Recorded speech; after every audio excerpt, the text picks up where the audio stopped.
Aye. Contrary, no. The ayes have it. The question now is that vote agriculture and forestry stand part of the schedule. Sue Kedgley. Thank you, Mr. Speaker. Mr. Speaker, you would think that the primary role of the Ministry of Agriculture and Fisheries would be to support and protect our agricultural industries. But we've got this peculiar situation where two key farming industries are virtually at war with the Ministry of Agriculture and Fisheries. So we have the pig industry spending about $800,000 over the last few years on a court case against MAF, because MAF is proposing to lower biosecurity standards to the point where a devastating pig disease could enter New Zealand, which would devastate the pig industry. And secondly, we've got the bee industry, which has been fighting, beekeepers have been fighting MAF for years now, because MAF is proposing to bring in imports of Australian honey, which again could harbour devastating diseases which could devastate the bee industry, which is already weakened by the Varroa mite.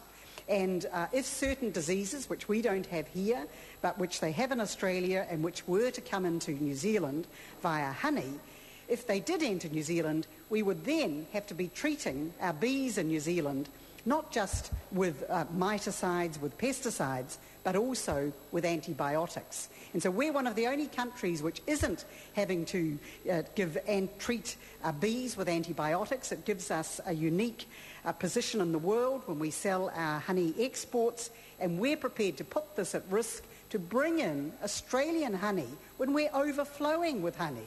New Zealand is genuinely a land of milk and honey.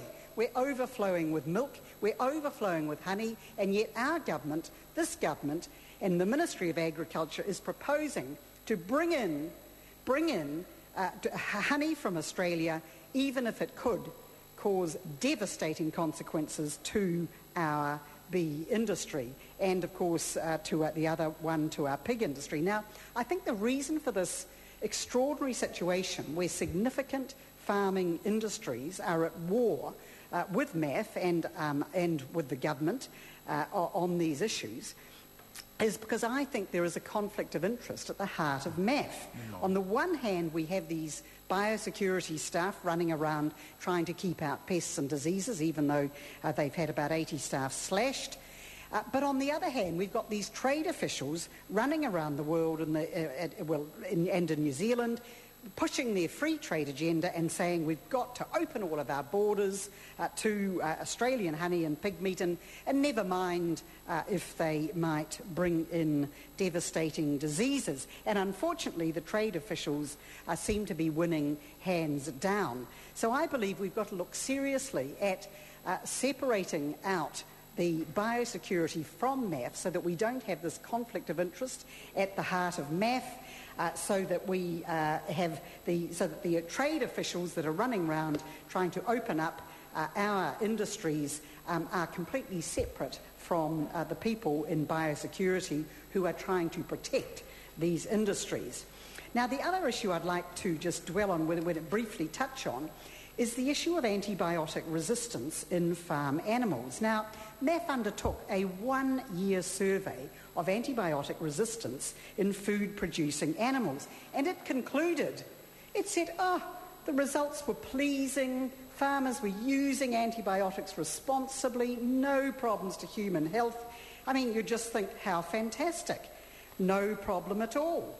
Then, if you took the time to read the actual survey, the one-year survey, we then discover that 55% of poultry and 35% of pigs had antibiotic-resistant E. coli.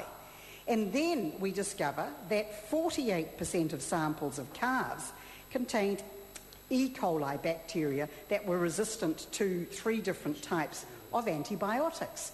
And yet we have MAF telling us that results are pleasing.